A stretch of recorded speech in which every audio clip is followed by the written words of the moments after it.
sewer district, they're the only ones responsible for paying for the water and sewer that they use. For instance, I'm not in one, so I have to make sure that I have my own septic, my own water, and if it breaks down, I got to repair it. I can't go to the tap. So I don't pay anything to the water district, sewer district.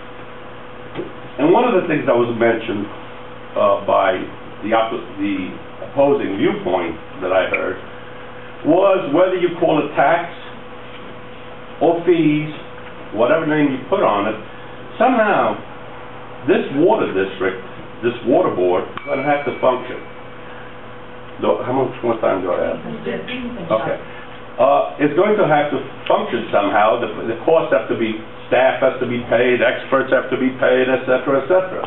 Where is this money coming from? I don't hear it from the planners. I don't understand it. I hope it's not going to come from me with my own well and septic. Very concerned about that. And then the only other thing that occurred to me, like I said, I cannot speak as informed. I'm not as informed as some of these people here. I got to this very late. Usually I am, though. You'll find me, I'll be more and more informed. I'll get into the details, but like I said, I got into it late. The other thing that struck me is something as important as this. Forget about secret. Obviously, that should be done. I never heard of something having such a tremendous impact with a neg deck.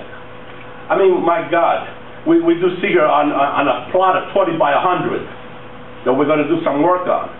You're going to impact from the Port Jervis to Newburgh to Monroe, the entire county, and you neg deck it? Never heard of this. What is this? What country am I in? Second, forget about that. That's a foregone conclusion. I'm just going to ask you to bring it. I'm going to bring it to a close. Something as important as this, why isn't it on the ballot? What is a referendum for, if not for something of the importance that this represents? And let me tell you, like I said, I just got to this late, but as more and more people find out, they are going to be asking what their legislator did about this, especially about the water without sewers. Thank you very much. Thank you. Antonio Figueroa, followed by Michelle Murphy.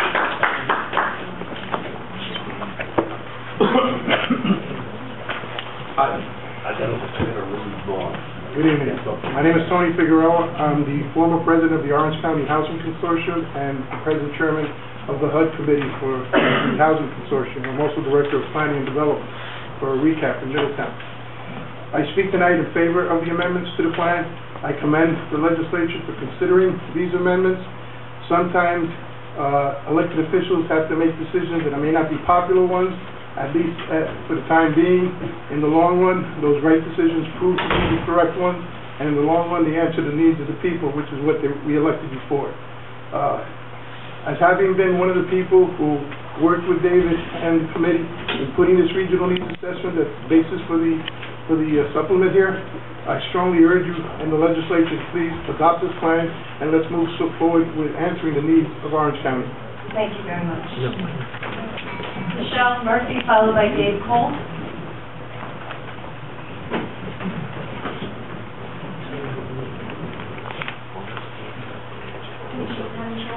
Mr. Chairman, I'm going to start off by saying a poor foundation can only lead to poor conclusions. Am I correct in saying that the data in the Task 1 and Task 2 reports have been found to be of poor quality, that the population's wrong, that some of the water supply numbers are wrong, and since these documents use an estimated per person water usage methodology to project future water demand, the projected water demand numbers are also wrong? And if I'm correct, then why are we here today?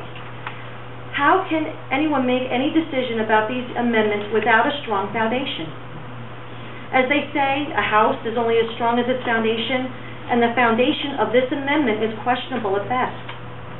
Pushing ahead with the poor quality of data that appears to exist today gives the appearance that we are going through the motions just to rubber stamp what perhaps the county executive or the OCWA is telling what you should be doing.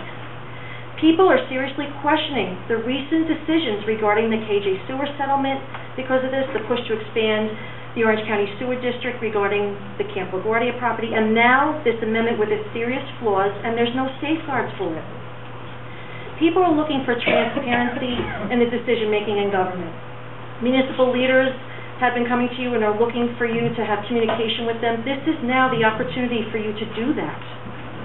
Now, in conclusion, if these documents are as bad as what I have heard, are you going to go after the consultant who produced these poor quality documents to recover the money paid for these two supporting technical documents?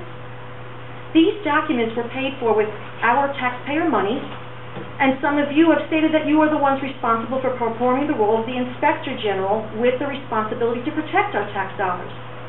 Now, some of you, or most of you, have seen that beautiful picture that was up on the screen here.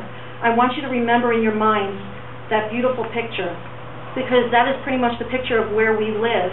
And in the future, if we allow the developers to do what they want, your kids and your grandkids are going to see that. So I want you to take away that with you.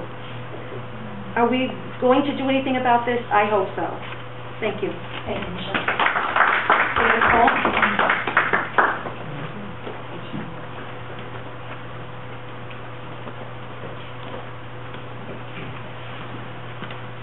Good evening, everyone. My name is Dave Cole. I'm a councilman here in the town of Waukegan. Just a few things in regards to the master plan. As has been discussed in the master plan, it was first come out in 2003, and the theme was the Smart Growth Initiative for Orange County.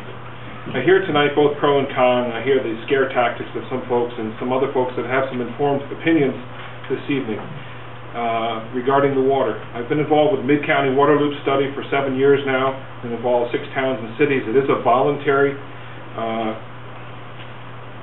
involvement in these groups in regards to interconnects in the potential water loops.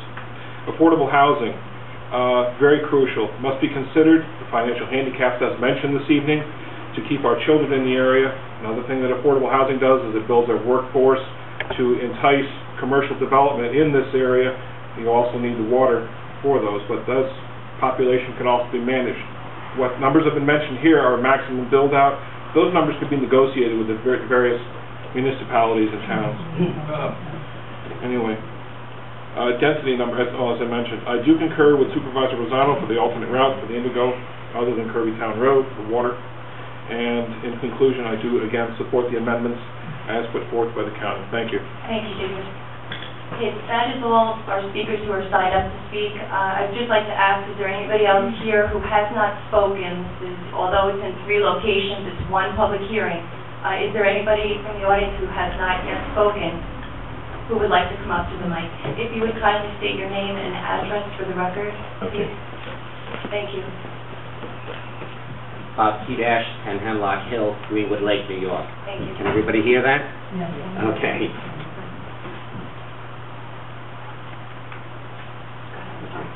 I've been at some of the forums on this issue, and I still have some lingering doubts and questions regarding having the community at large pay for items that are ordinarily paid for by private developers. What's happening here is we have a situation where residents of towns and areas that are not in one of these 3 locations that seem to need water will be forced to pay. Even some people who have wells and septic can also be charged. I think we've gone through that at a different forum, that there is a possibility that people who don't even use this water system will have to contribute. And this money will go to private developers and make it easier for them to build and connect. And one of the rationales being advanced is that it's going to increase public housing, and that's going to benefit us all. Well, when I look through some of the papers here that you have, you're using data that goes from 2000 to 2006. And we all know that those are the golden days of the real estate boom. Right now, from what I've been watching in the papers and the newspapers, the median price of a home in Orange County has been going down steadily to where it's down to like the mid-200s. And adding a supply, people are having trouble right now selling those houses. Adding the supply is not going to help them sell, and additionally having them have to contribute to this cost of this supply will not help them. And one final thing, even if the projections are right, and we go back to a time when we have real estate values going up, what is to guarantee that these developers won't take advantage of this situation, of this free connection, basically, that we're all paying for, and build